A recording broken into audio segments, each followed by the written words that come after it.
vengeance is the main thing that I want. Hey guys, what's up? Decline here. I've been going to the gym a lot lately. In this month, May, I think out of 11 days, I've been 10 days.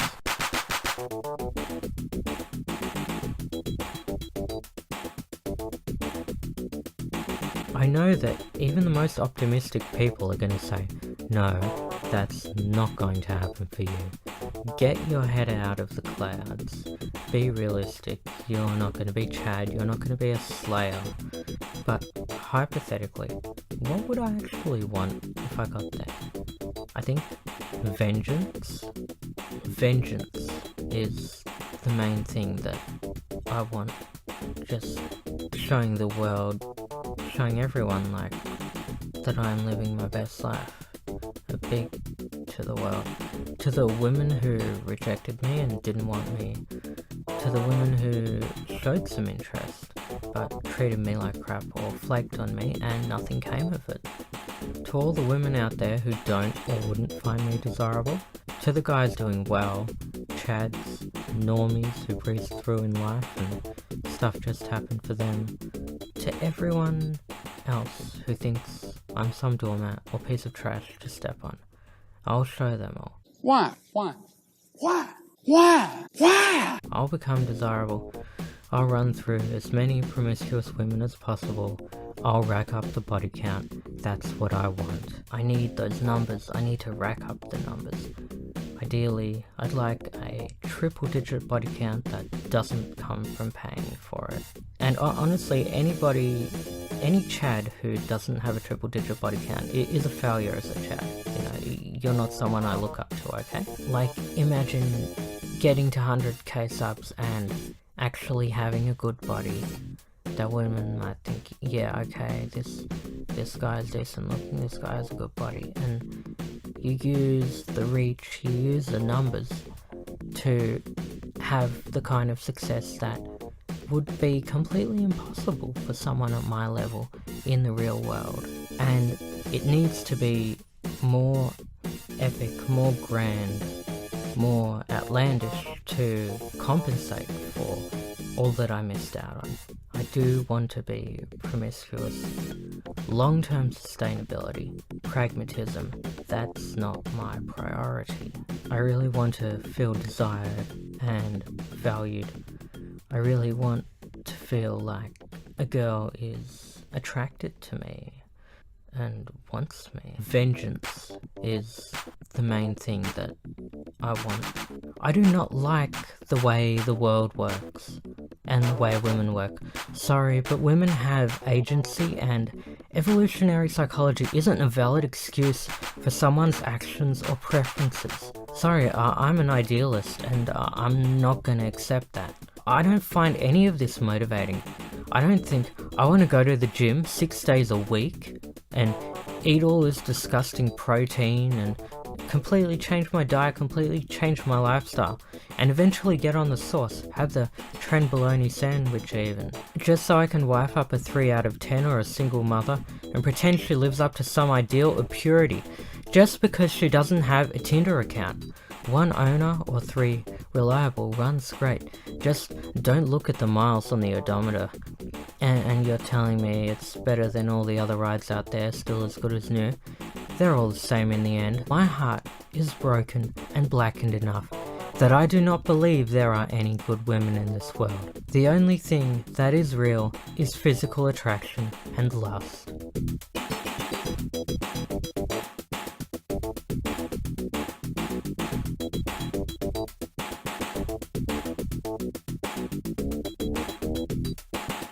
It's interesting to hear this young man say that he believes there are no good women in the world. I think what he really believes is that there are no good people, and he has no concept of what it would mean for him to be a good man, for him to aspire to be a good person himself. There's a lot of marketing of self-improvement on the internet. And there's a painful lack of reflection about what it would really mean to improve yourself. I had a conversation recently with a black guy, a YouTuber I met here on the internet. I'm mentioning that he's black because he's a devotee of Dr. Sebi. And if you look at any images of who was in the audience at Dr. Sebi's events, this is certainly an African-American phenomenon. And what I said to him, as you can see on screen, is that ultimately there's no point in doing the right thing for the wrong reasons. He's talking to me about self-improvement, but he's not actually interested in being a better person. I don't know if I can say that being a better person is hard. I think for a lot of people it's as easy as falling out of a treehouse. Really, I think what's hard is recognizing that you're a bad person, recognizing that you want to change, recognizing that you need to change. It's maybe that recognition that's so hard, rather than the process of becoming or being. I understand this young man's perspective. I understand that he's convinced himself that the only relations between women and men are based on physical attraction and carnal desire. And the irony is that he has no experience with that himself.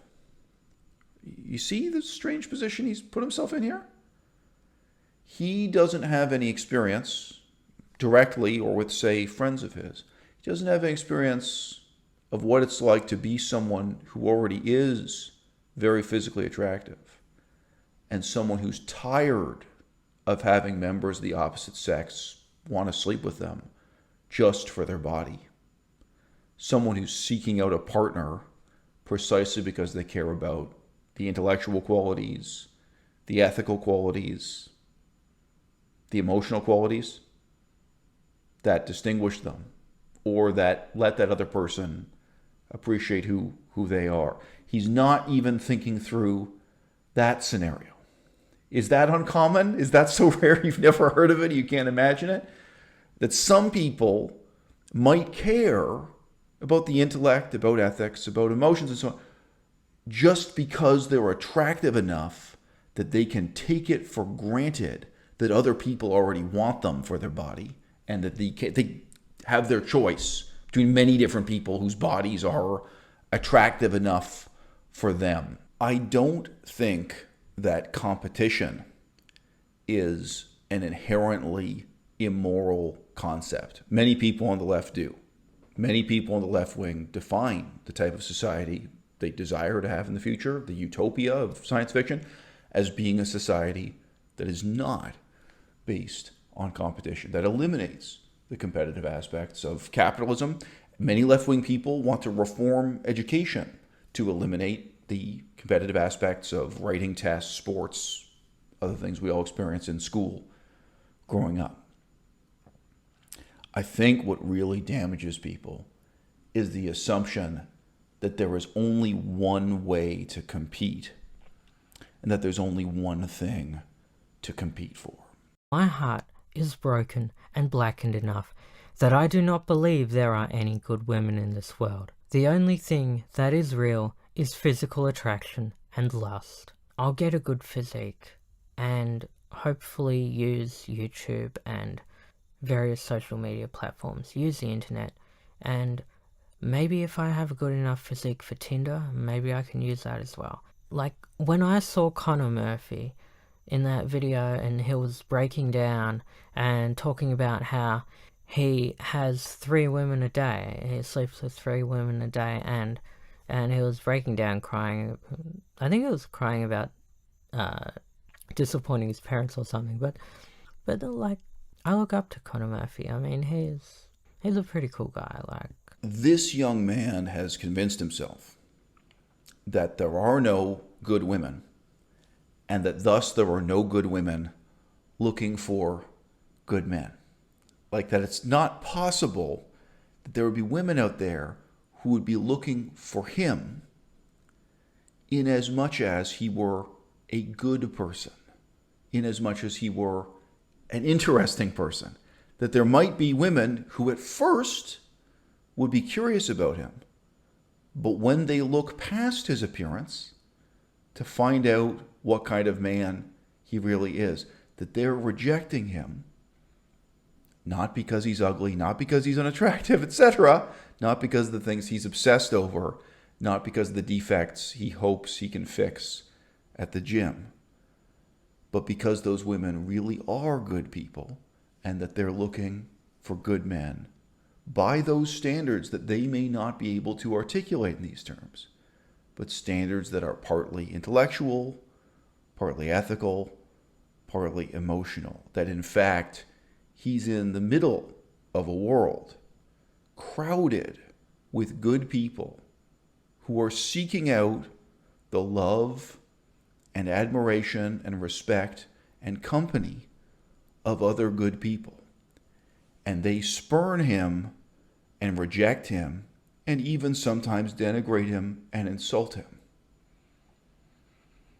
Because his whole concept of self-improvement is, from their perspective, evil. Every single thing he says that he wants to accomplish and his motivations, his reasons why he wants to accomplish these things.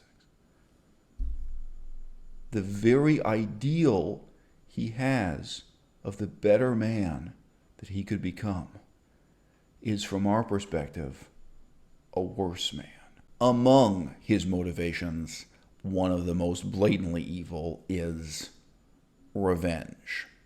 And this is what we would call displaced revenge or misplaced revenge. He's not getting revenge against any particular woman who wronged him, who rejected him, who spurned him. No, he wants revenge against all women, or in a sense, against all mankind. This is a dark, misanthropic sense of revenge he's pursuing. He also says openly that what he wants is a kind of grandiosity in his life, to be able to gloat over others with how superior he is in order to compensate for his own feelings of inferiority.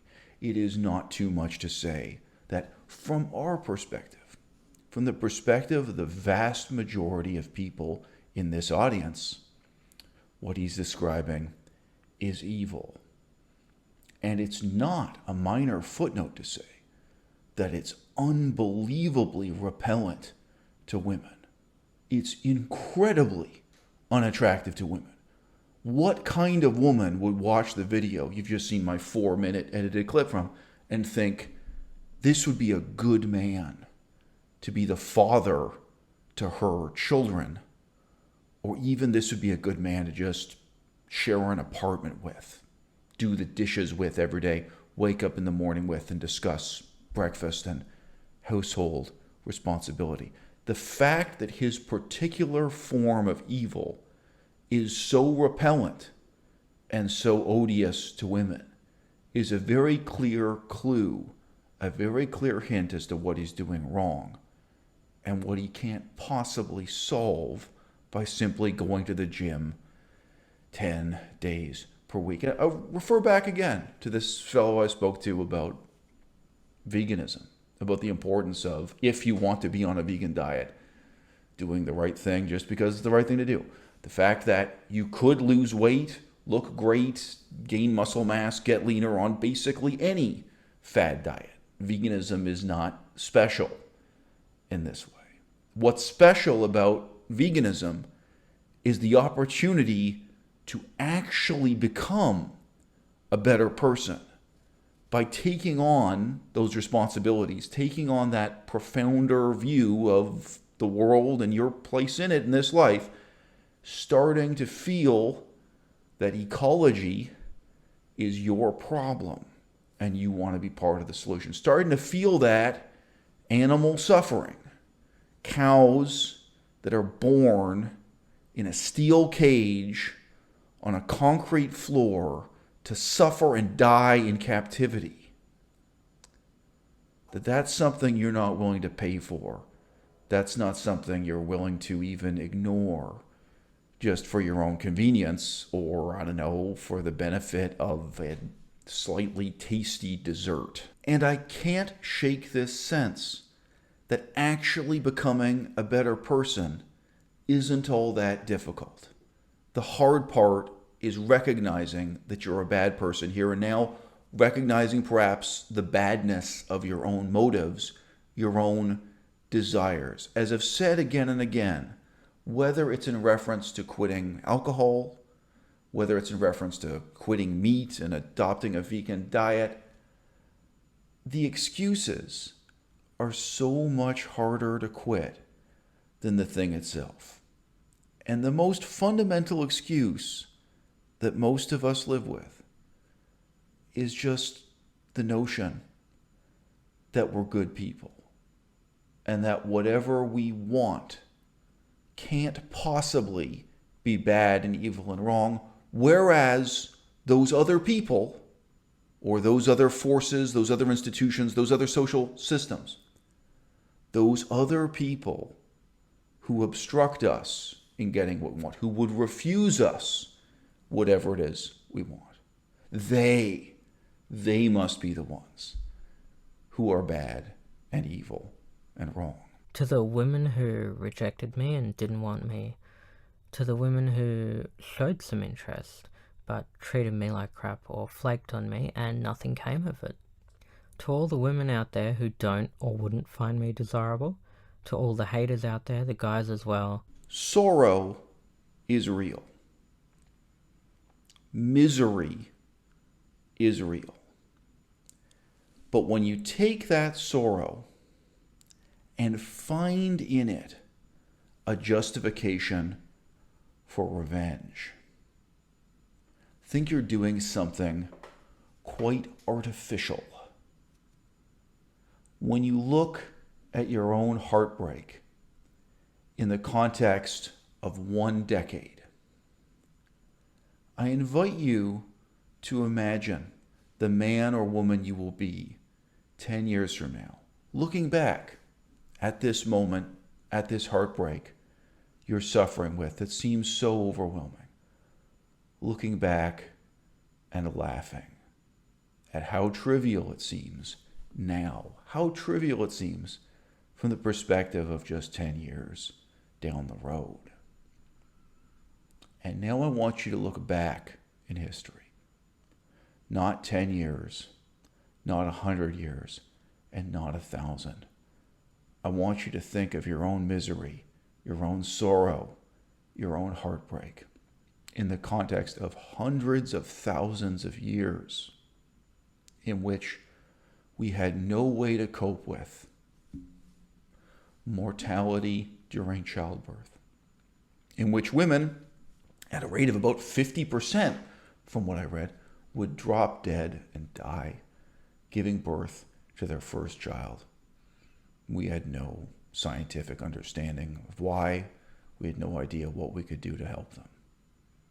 When people would get mysterious diseases like malaria and die, whether fast or slow, when so many parents had to bury their own children, whether they were struck dead by diseases that we imagined were demons, or we saw them killed before our own eyes in acts of war. In the whole history of the world, going back not just a decade, not just a century, but many thousands of years, when you contextualize yourself in that way, looking forward 10 years and then looking back much, much further into, shall we say, evolutionary time. Tell me this. Who has suffered less? We're the most privileged, the most pampered, the most lazy, the most entitled generation that ever has existed on the surface of the earth. And you're sad, and you're mad at society, and you want revenge because by pressing a few buttons on your cell phone, you can't get laid. Maybe you need to have ambitions. Ambitions to be a better person. Ambitions to change the world in some fundamental way for the better. Ambitions so great that it would make the tiny tragedy of your frustration with dating apps like Tinder, your frustration with your sex life, seem like something very small by comparison. And maybe in the pursuit of those ambitions, you'd actually become a better man.